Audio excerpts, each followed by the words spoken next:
All right, we're live. Thank you all for joining in today, and welcome to today's session of eMeet Your Design and Fashion School. Um, Let me just share my screen. Yeah, and the objective of this eMeet is very clear that you get to interact with the top management of each school. We understand their academic philosophy, and you try and see if that philosophy suits your aspirations.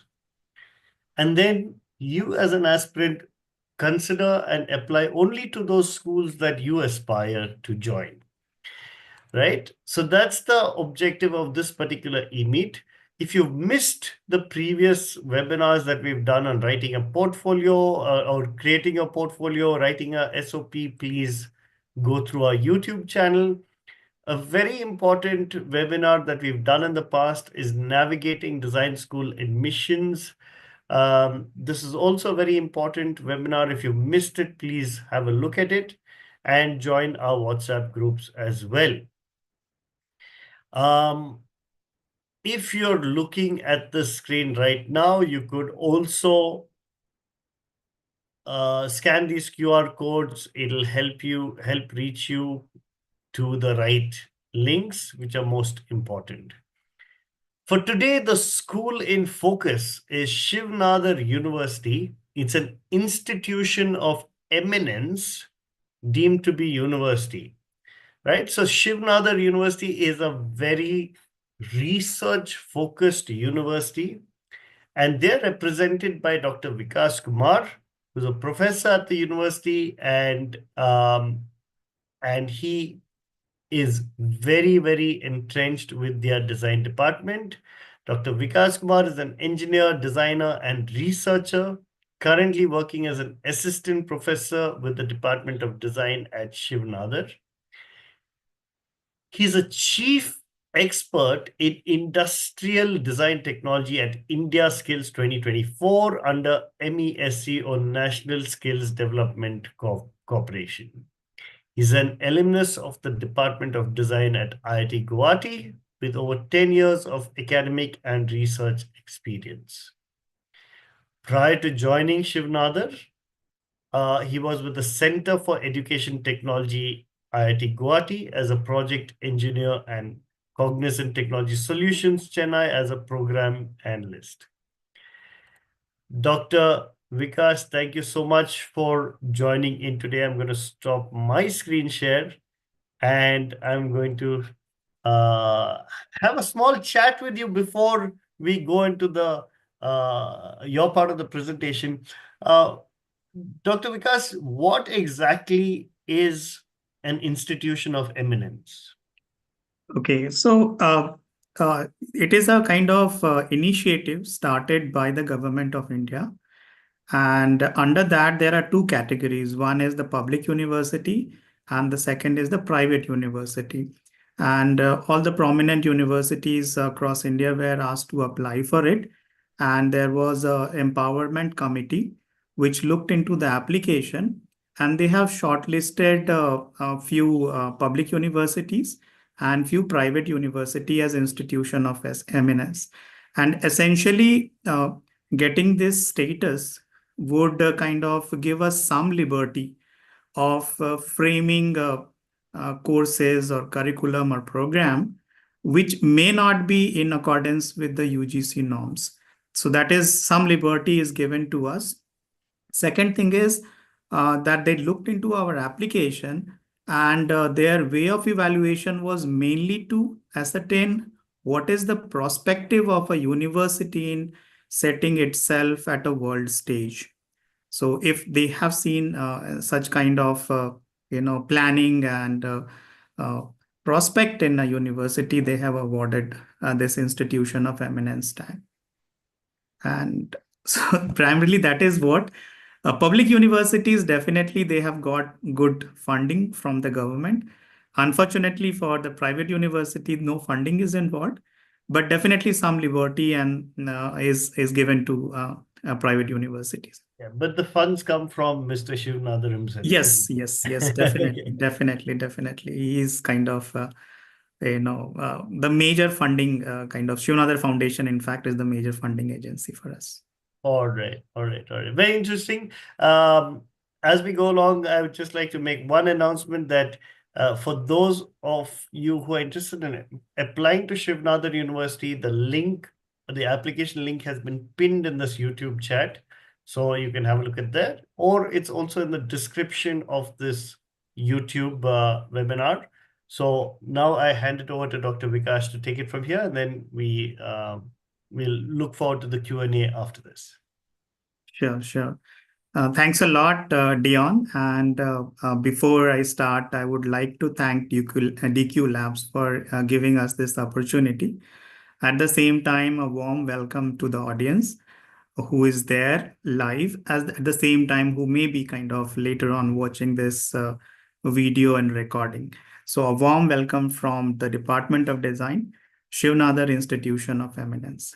So let me share my presentation.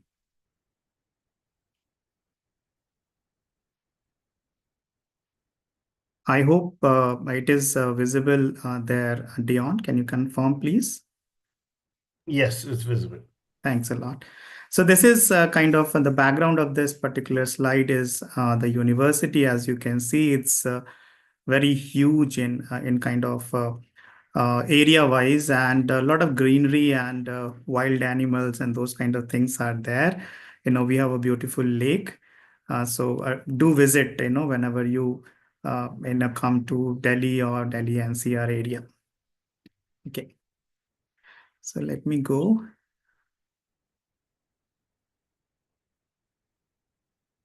Yeah. Sorry. Perfect. Yeah. Is it Yeah, it's visible. visible, right? Okay. Okay. Great. Okay. So briefly, outlining this particular session. So I'll be briefly talking about the university. Most of the things have been already covered by Dion. But we'll focus on recognitions and the university at a glance, how it is structured and so on and so forth. Then we will be talking about the Department of Design, its vision and mission, what is the uniqueness of our department and the program which we are offering, who are the members, faculty members, and the advisory team members, little bit on labs and studios which we have in place. Then very specifically talking about the Bachelor of Design program, its structure, a few of the highlights of the program, career and placement opportunities, and what kind of support the university and the department provides for that.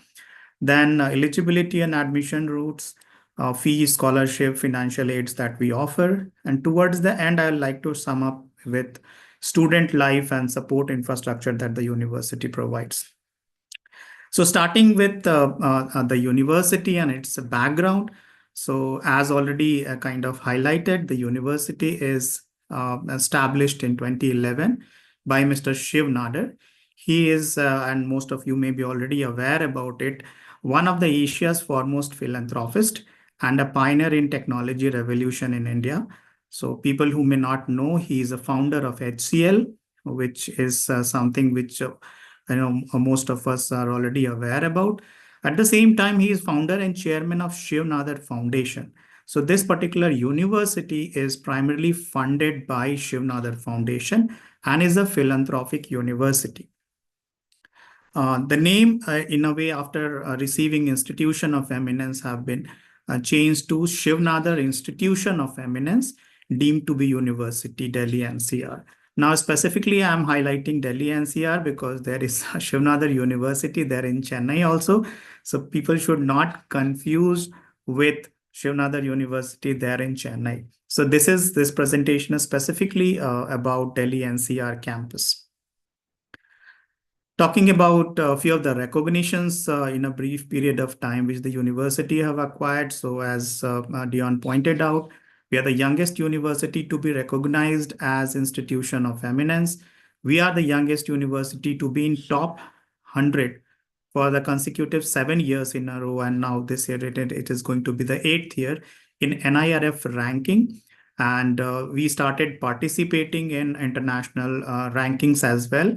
Last year, we were ranked 41 in India and placed among Asia's 36%, according to the QS University Ranking Asia.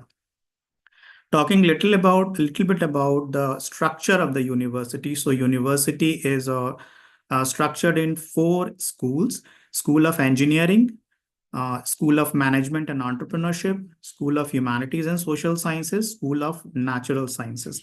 Apart from that, there is a fifth school which focus mainly on online education, so which has not been discussed here.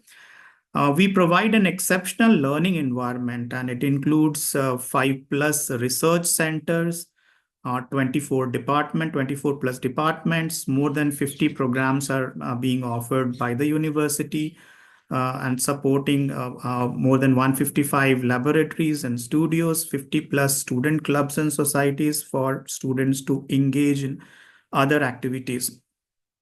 Talking about the Department of Design specifically, so at Shiv Nadar, we started teaching design in 2014. We started with that.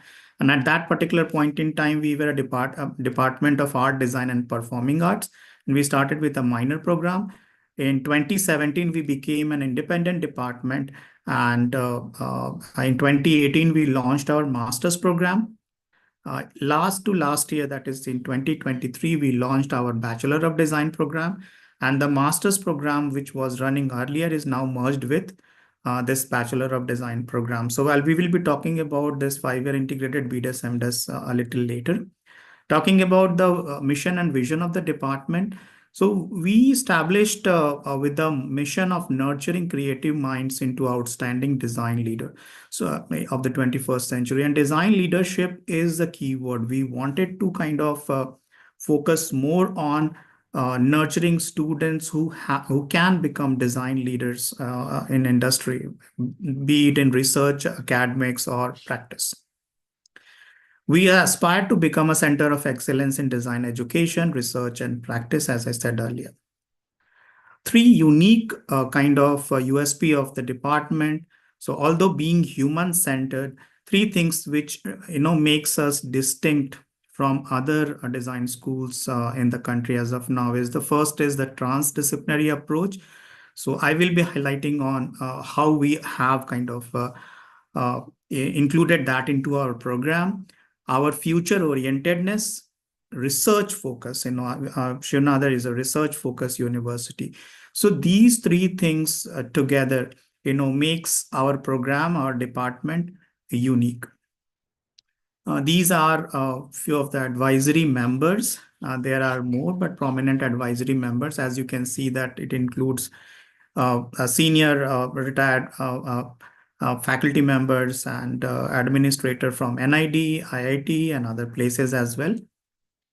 These are the current list of faculty members, and most of them are, kind of PhD in design, and have some years of experience in industry as well. Talking about studios and facilities, so anything, any type of studio which supports our academic activity is there, starting with product modeling and fabrication studio, which is a kind of which have some equipments which can help you in kind of fabricating any product which you want to kind of develop. Although this is slowly shifting more towards the 3D printing studio, because most of the manufacturing, it becomes easier for you to simply 3D print rather than kind of manufacture it using traditional manufacturing techniques.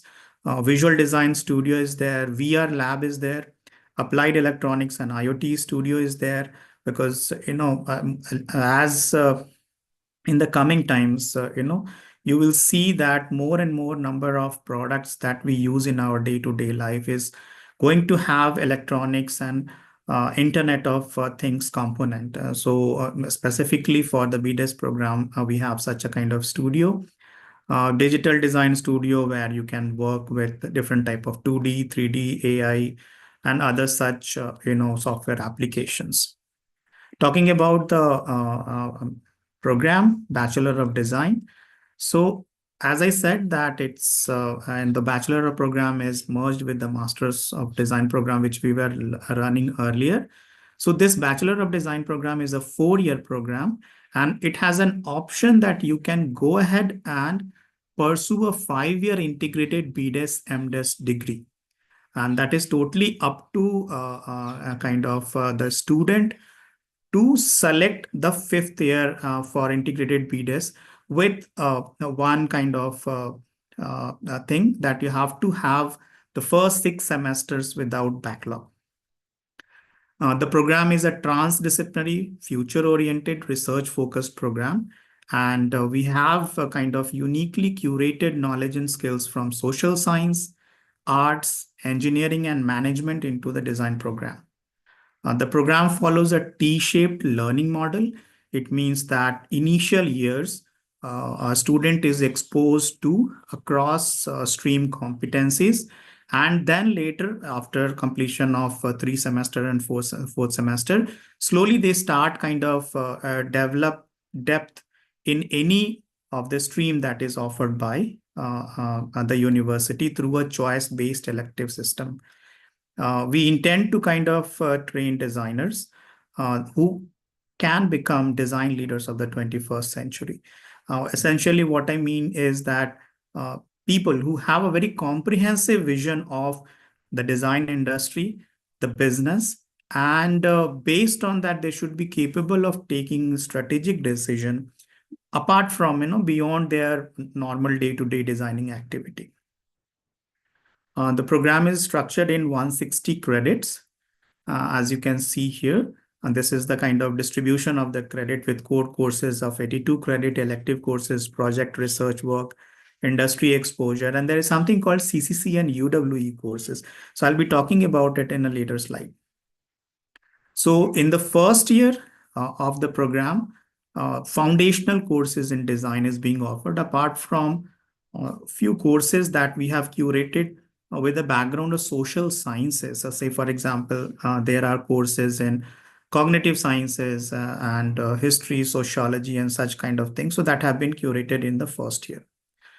The second year of the program is more focused on, uplifting your design skills, along with few of the courses from technology, including programming, basic electronics, IoT, and so on and so forth.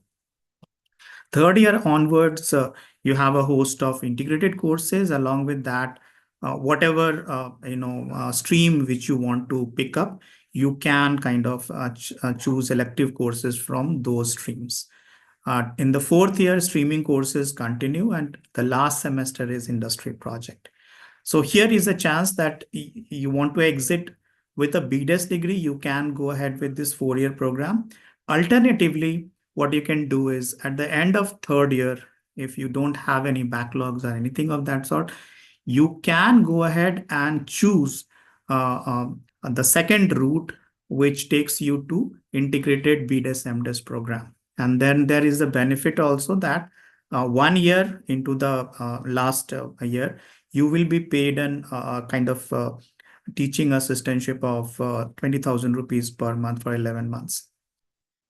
Few of the highlights of the program. So as I said, that the program have a vibrant multidisciplinary ecosystem it provides, and we do it in 2 ways. So the thing which I have shown, CCC and UWE, so that is responsible for this multidisciplinary and disciplinarity. So this is a kind of overall undergraduate program structure for across the university. And this CCC is core curriculum courses, and you have to do a minimum of 18 credits. And these courses are offered by various departments apart from the Department of Design, and are in major key domains, knowledge domains. So say, for example, empirical reasoning and analysis, cognition and intelligence, physical and biological systems. So in a way, you can see these knowledge domains as something which is mandatory for every student, and it need not to be only design specific, so that they can get a very wide exposure to multiple disciplines and domains.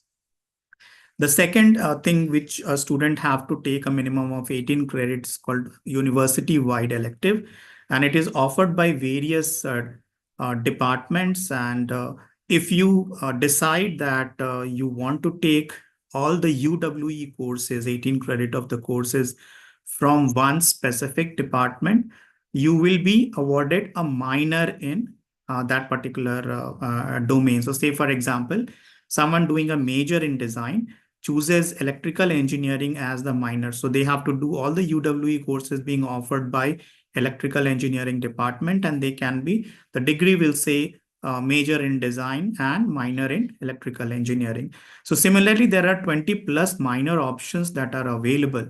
So say, for example, history and archaeology, international relation, management, computer science and engineering, and so on and so forth, mechanical engineering. And there are multiple kind of very interesting minor options that are available. And the good thing about it is that uh, uh, you can create your own unique combination of major and minor. At present, nearly 30% of the university undergraduate students take up a minor and complete the minor. We offer a choice-based streaming, and what it means that it has a flexibility of pursuing a desired stream by selecting from a range of elective courses. So as I told that the program follows a T-shaped learning model, and what essentially it does is that in the first 2 years, there are some basic foundational courses and all. Apart from that, cross stream competencies is given to the student so that they understand other streams as well. And only after that, they can kind of, through a choice-based elective system, go ahead and pursue their, kind of stream of interest. So currently, the department offers three streams: product system design, visual communication design, and experience design. So these are the kind of three domains that are available. So essentially, three buckets of elective courses will be available.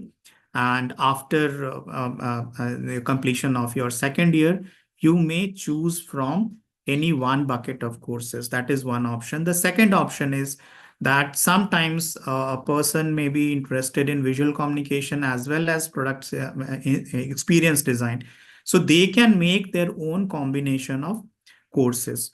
And in future, the nature of jobs that will come for designers will change, evolve in a way. So based on that, you can create your own combinations. Uh, we say that that we have a future-oriented curriculum. We always try to kind of give our students competencies that prepare them for 21st century or whatever new things which are coming up.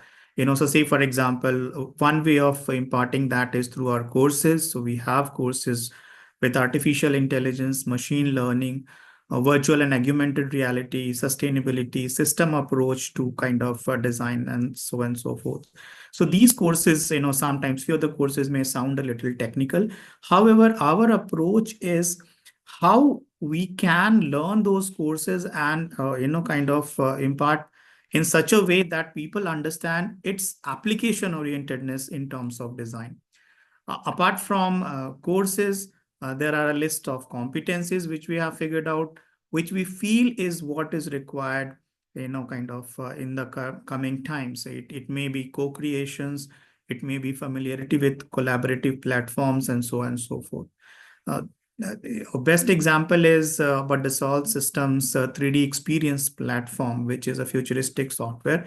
So we have a center within our university, and the program for the courses are being offered by this particular center. And they can experience this holistic product development platform.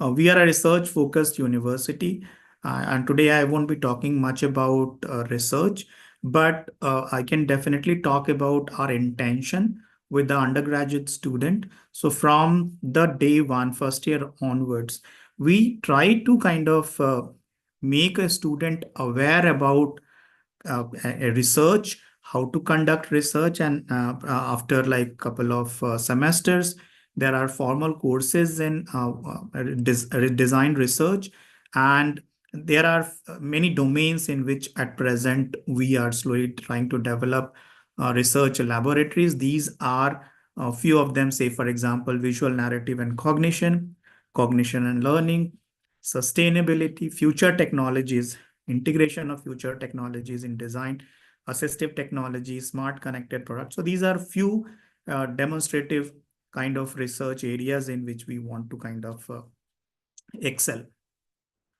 We have a dedicated career development center, and the role of this career development center is to provide personal guidance, uh, bring in industry people, make students interact with industry, and based on that, there are some mentorship programs that runs for the student. So in the first year, the career development center won't be involved with a student a lot, but from second year onwards, they interact with student. They try to understand their intention, future intention, where they want to place themselves, and according to that, based on that, they bring in people from industry who kind of do mentorship. It includes soft training, internship, and obviously placements. So this is a university-wide placement record for last year, not this year. It has not been updated yet. So once it gets updated, probably you can refer to our website for that. But this is the last year kind of placement record for UG programs across the university.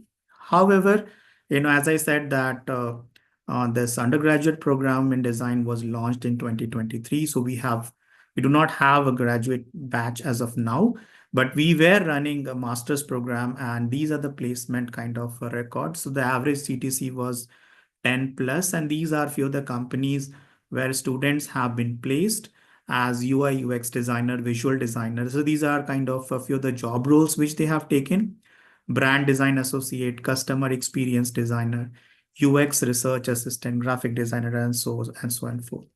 Apart from that, the minor program which we are running, so students have acquired admission in kind of prominent universities across the world. These are the names of few of the best kind of institutions where our UG student, minor students have taken admission. Coming to the eligibility and the admission process.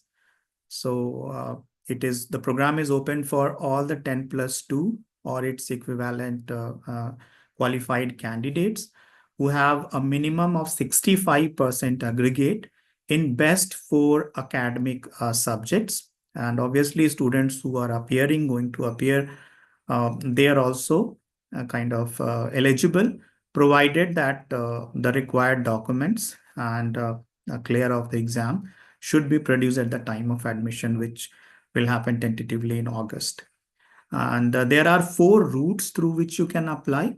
Route 1 is if you have qualified UCET or you're planning to appear for UCET, so you can take that route.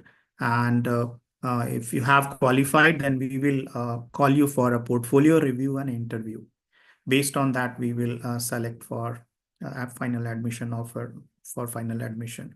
Route 2 is if you have given exam JE with paper 2A, and if you have a decent score, with that you can apply, and then we will shortlist you for a portfolio review and interview. Based on that, the selection is going to happen. If you have not done the first two, third is our own exam, which we call as SNU SAT exam. And if you kind of have decent score there, you will be asked for a portfolio review and interview, and based on that, the final selection will happen. The final route, route 4, is College Board SAT, and it is becoming very, very popular in recent year in India. So if you have a good score in SNU College Board SAT, so based on that, you can apply. And finally, you will be called for a portfolio review and interview. So portfolio review and interview is likely to happen online, and offline we are avoiding now. A lot of questions normally come for tuition fees and living expenses and things like that. So I tried putting this in one slide. So this is the overall kind of fee structure for the first batch of 2025, first year batch of 25. Application fees is 2,500. Admission fee that is payable at the time of admission is non-refundable is 60,000. Security deposit 30,000 obviously, and this is kind of refundable at the time of leaving the university. The annual tuition fees is 5,50,000, and this need to be paid in two installments semester wise. It means that 2.25 per semester. Living expenses for the whole year is approximately 2,14,000. And if you talk about the living expenses, it includes hostel fees, mess charges. There is the laundry facility, so laundry charges, and it also covers a 24/7 primary medical service. Apart from that, this hostel living expenses is for non-AC twin sharing based room. So if you want AC or so that charge will be additional. Talking about financial aid and scholarships, so the university offers various types of financial aid and scholarship. And since we are a philanthropic university, so our objective is that if you are talented, uh, money should not stop you from, studying here. So we're starting with school toppers scholarship. So if you are topper of your school, you will be kind of getting a 50% a waiver in tuition fees. If you have merit-based scholarship, if you have attained a certain percentage of marks in your plus two exam or 12th exam, so you will be awarded 25% waiver on tuition fees. Then there is a scholarship for candidates from low income household. And in that particular case, 100% tuition fee waiver and hostel charges is given, except for mess and laundry charges, which a student need to bear. Apart from that, our university provide excellent sports facility and also offer sports scholarship. At present, it is offered for students who have reached a certain level in badminton, chess, squash, table tennis, lawn tennis, or any other sports recognized by the Department of Physical Education and Sports at University, Shiv Nadar University. Apart from that, college board SAT exam, people who have appeared for that or are planning to appear, if your score is more than 1,300 out of 1,600, then there is the kind of scholarship which is offered by college board SAT. If you do not fall in any one of the category, and still if you feel that you need financial assistance and all, so there is a provision for that, and what you have to do is you must tick kind of a box which says financial aid required, and there should be obviously some basis of on which this financial aid is required, and under this 100% waiver up to 100% tuition fee and hostel charges waiver can be given, subject to certain conditions, which is kind of laid by the university. Specifically for someone who is going to appear for UCEED and qualifies, and if you are selected, there will be a Dean's scholarship which will be given, which is 50,000 a waiver on your tuition fees, and it continues for 4 years subject to your performance within the program. Last part of the presentation focus few of the kind of infrastructure and support infrastructure within the university. So like few of the things which I would like to highlight here is that we have Atal Incubation Center, and uh, this we are among the 7 institutions where Niti Aayog have awarded this Atal Incubation Center. So this is mainly for students who are interested in entrepreneurship. So they can tag along with the Atal Incubation Center after completion of their first year if they have a business idea. And Atal Incubation provides some seed funding. They connect you with like-minded people. They connect you with people who can provide funds, and they give you a small office space and support initial years of your entrepreneurship journey. Apart from that, as I said, we have an excellent sports facility and gym and other recreational facilities that are available. This is where you have to go, snuadmissions.com, and you have a kind of application form there. You register yourself, and then fill in the form. If you want to visit the campus, on the same website, you will find a campus tour you can schedule, and you can book your slot, and based on that, you can visit our campus. So this is pretty much which I thought of sharing today. Thanks a lot. And if you have any question or any query, you can kind of WhatsApp me on this number or mail me. For knowing more about the department, you can scan this QR code. So that's it. Thanks a lot. Over to you, Dion. Thanks a lot. Let's keep this QR code showing for a little more time to give the opportunity to anyone who wants um, to scan that. But very interesting presentation. Thank you so much, Dr. Vikash. I mean, it was very interesting. If we can talk about the multidisciplinary ecosystem, because it's a very interesting um, you know format that you all have. All right. Sure. Um, Now you mentioned you have the core courses, all right, which is the common. Hold on. Just give me 1 second. Yes, I Yeah. can take switch to that particular slide. Yes. Probably that Yes. would Maybe. Yeah. clarify things a little better. Yeah.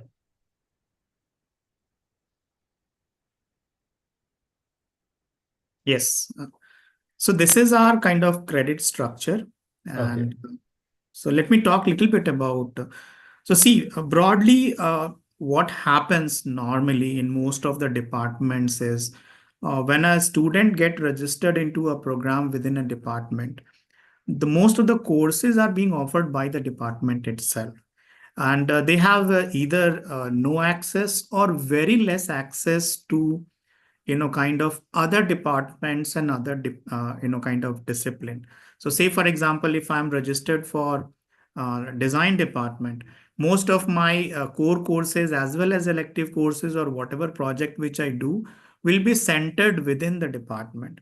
However, under this kind of multidisciplinary ecosystem, we intend our students to go outside the department in different departments. Since we are a university and we have like more than 24, 25 plus departments, so you can explore courses in those departments, and even you can interact with faculty members, or you can involve yourself with projects in those departments.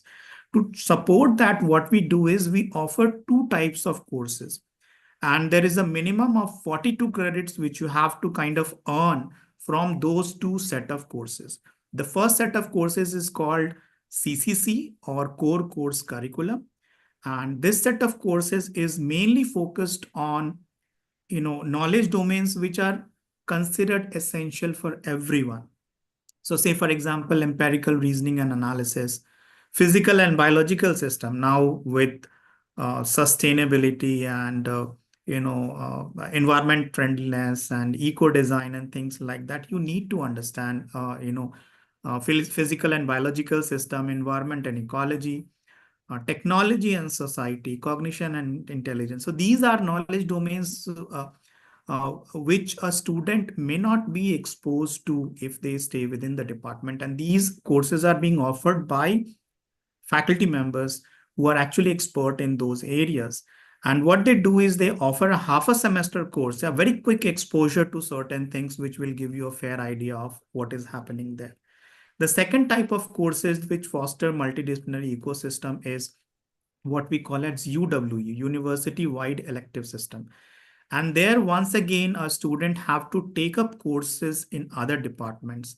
And there are 20 plus, 24 plus departments available, and every department offer courses for students from other departments, for other departments. So say, for example, design offer courses for other department, which is open for everyone. Anyone who is interested in design may take up 4 or 5 courses from the design department. So there are two types of student here. One type of student may be interested, okay, fine. I am not sure which department courses I should take. So they will take couple of courses from design, couple of courses from electrical engineering, couple of courses from management. So that is allowed. But if you want to take a set number of courses from one specific department, then you are called a minor. So you earn a minor degree in that particular department. Let me give you an example. So I do a major in design, which is Bachelor of Design, and a minor in computer science and engineering, because you took all the courses which is offered by the computer science for other departments. A set of normally it's a set of 4 to 5 courses. Similarly, you can do a major in design and a minor in big data analytics. You can do a major in design and do a minor in management. Specifically for people who are interested in entrepreneurship or who wants to understand, management, and then probably bring design and management together. So also, they can do the major in design and the minor in the core common curriculum as well, right? Or is No, that these are half semester courses. These are half half? semester courses. This is like quick exposure to certain domains. Okay, okay, okay. All right. This is where, and there are 20 plus minor options available. Okay. These are few kind of representative. If someone wants to do, say, for example, that is not listed there, is a major in design and a minor in English. And let me explain, say, for example, there is a position, something called, and that have been kind of, if you look at the job profiles and all the kind of postings which comes. So there is something called UX writer. Okay. So you are a designer who probably is interested in UI UX, and you have taken up a course in English. So you are much more better candidate compared to someone who has simply done a UI UX course and not an English minor. So there, that combination, comes in favor of you. So technically, what you're saying is that you qualify for very niche opportunities, or you Yes, could yes, enter yes. domains which are not really entered by other, Other, yes, yes. like for So example, archaeology, right? yes, definitely, definitely. History, archaeology, or Yes, political philosophy. I mean, design and political philosophy has great, probably potential yes, in the yes, political landscape, yes. right? So history and archaeology, for example, futuristic future museums are not going to be static pieces, kept.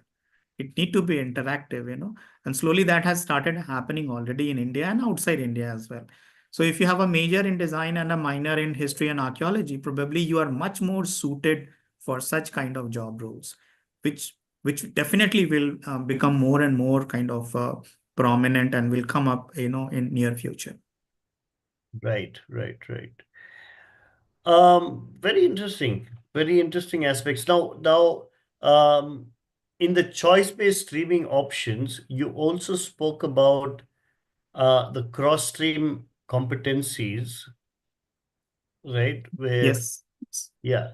So if you could throw a little more light on this aspect, all right? In general, people choose product design or communication design or UI UX design, and very stream specific siloed approaches, whereas here it isn't siloed. One of the reason why we have kind of thought of developing such a program is because what we feel is, those silos are not going to be in favor of designers in the coming times. You know, let me kind of, if you trace back, design programs offered in the country, uh, when I did my master's in design, at that particular point in time, only few of the institutes were offering undergraduate programs, right? Most of them were offering master's program. And the way design was treated at that particular point in time was you do an undergraduate course, and on just for a topping, you do a master's in design, you know. But things have changed over a period of time. Now design has become like a core stream altogether, like engineering, like humanities, like commerce, or so and so forth. So that is one thing which has happened. Now, this in a way will make, kind of will, there is a requirement in the industry where they want people who can take multiple roles. So today they work probably as a kind of a visual designer, but they would also like them to understand UI, UX, or product design, or other domains as well. So this is what we tried integrating or doing in our program, is that apart from the foundational courses in design, which is probably offered by almost all the programs, we have also kind of exposed student with some foundations from all the different streams. So say, for example, if I'm a product designer, or my interest is into product system design, I will have exposure to visual communication design as well as experience design. And that gives me a better understanding of what is happening at a business level, or, and after that, you develop your competency for the next 2 years in a specific domain. You can go ahead and do a master's or integrated BDS MDes. So that in a way will kind of make you an expert in one, but at the same time, you understand other design related domains. All right. There's a question from Rekha Philip who's asking how many credits are allotted to CCC courses and UWE courses? How many subjects are there per semester? So that is optional by the student. And normally in the first semester, they are not allowed to take CCC and UWE courses, because first semester is a little more overwhelming for them, shifting to the campus and things like that. But after that, it is up to the student to choose. So say, for example, maybe in the second semester, I choose two CCC courses and no UWE. In the next semester, I choose UWE, two UWE and no CCC. So that is up to the student. Also, it depends on, whether the courses which a student would like to take as CCC or UWE is available in that particular semester.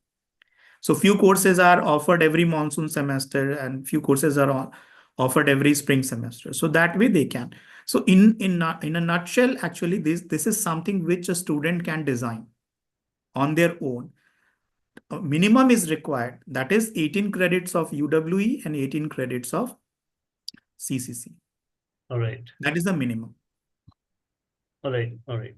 So, in a sense, what happens here is that students get to really craft the path that they want to choose, Yes. right? Um, Within the realm of CCC or UWE, but that literally covers, a whole spectrum of Spectrum. potential options, and also the future, like you showed, the future, um, oriented curriculum, right? To a large extent, the what we see is there's a huge trend technologically speaking. There's a huge trend going into immersive technologies, right? Yes. Um, what is the readiness that y'all are working with students to get into the immersive technology realm? We do have kind of courses in immersive technology. We do have research labs, although I have not covered it here in this particular presentation. One of the reason is that our initial understanding was to explore that how such immersive technologies can be kind of included into the curriculum, into the courses. So we have VR systems and all, and the students have done few small projects. Formally, the VR related courses will be introduced in, I guess, the fourth or fifth semester. All right. Surya Jaydev is asking, what is the expectation from the portfolio? Should it align with what we want to specialize in? No, no. All we want to understand is your, creative ability. And creative ability can be manifested in many ways. Someone may write a good poetry, someone may do a good craft work, someone may be good at painting, someone may be good at, sketching. Someone may be good at model making. So whatever creative activity which you label as creative activity, which you might have done during your schooling days, or say for example later on with some coaching or some training, bring those kind of things. That is good enough for us to judge. Essentially, we just wanted to understand whether you have that bent of mind or not. All right, all right. And one of the things that I find very unique about Shivnadar is the ability to get into research, right? Yes. Um, as we, see probably international companies coming into India, we see a lot of research and development units of theirs starting in India. Yes. Yes. That is likely Um, to happen, definitely. And our in interaction with industry have kind of very strongly, suggested that students are good at, say, for example, a visual designer, they are good at creating good visuals. Okay.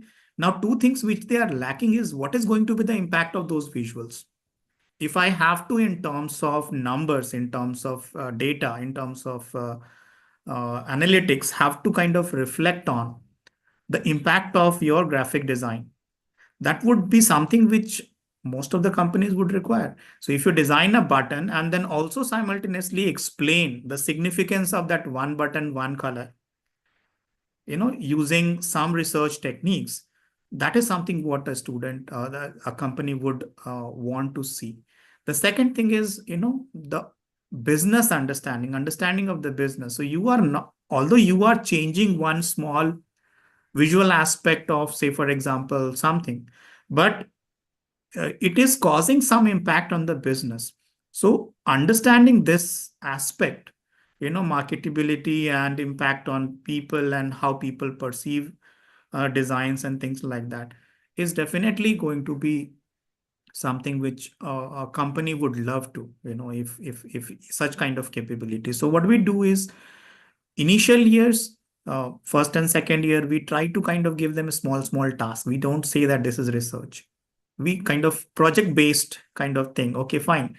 We explore this objectively. Okay, how are you going to do that? So conducting a market survey and like different types of survey techniques, which we include.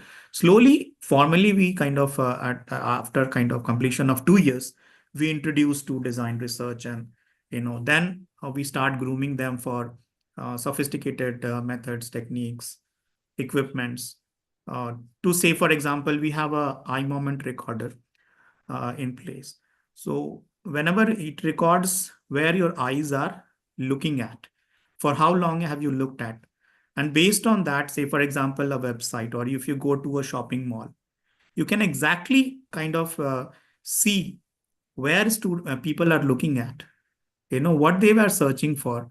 If you have designed a kind of, say for example, a packaging, and you dummy place it in a kind of shopping mall or wherever, whether it is attracting a user's attention or not, where it is moving, what is the kind of placement, color, size, shape, what impact it is creating on attracting attention.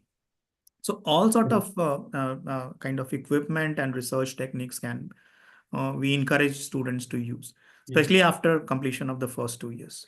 So actually, when it comes to research, we at DQ Labs, we are very, very keen that our students get into these areas of research because that's really where the challenges are, right? Yes.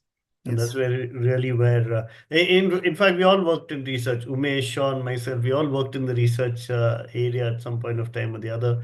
And hopefully, a lot more of our students get into this realm because we see tremendous potential in that area. Yes. Yes. Next question regarding the SAT scores. Yes. If we have SAT scores already, do we qualify for the portfolio immediately? What would be the timeline for this process? Or So it should be more than 1150.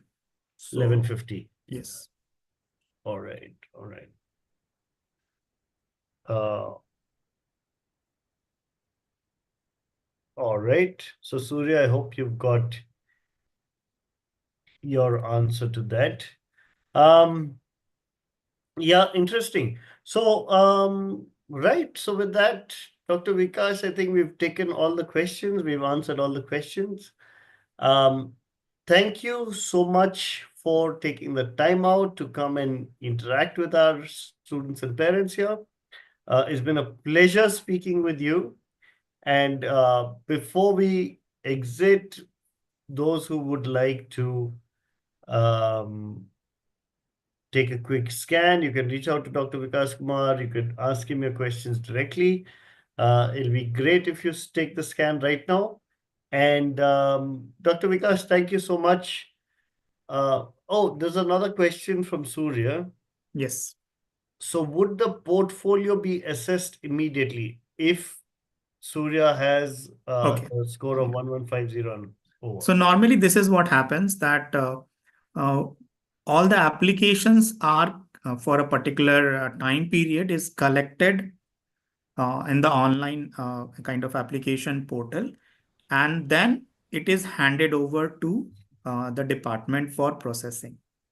So say for example, from say for example January 1st to January 30th, all the application will be collected, and on 30th it will be handed over to the department. So it is not immediately after applying. It is more of 15 to 20 days processing time. All right, all right. So, Surya, I hope your question has been answered and looking forward to your application to Shiv Nadar University. Once again, those who would like to apply to the school, the link has been pinned in the YouTube chat. And also, you'll find the link in the description of this YouTube webinar. And with that, we come to an end to this session. Thank you, Dr. Vikas. Thanks a Once lot, you, Dion, and DQ Lab for giving us this platform. And as you said, at the starting, that one of the kind of prominent thing which DQ Lab does is match institution and the students. You know, so that is what I hope. If students like the kind of programs which we are offering, definitely they should apply. Thanks a lot. Absolutely. Thanks a lot. And once again, this is Shiv Nadar University in the NCR campus. That's where they offer the design program. Yes, So yes. please keep that in mind. This is the NCR campus. And all the best to you. Um Dr. Vikas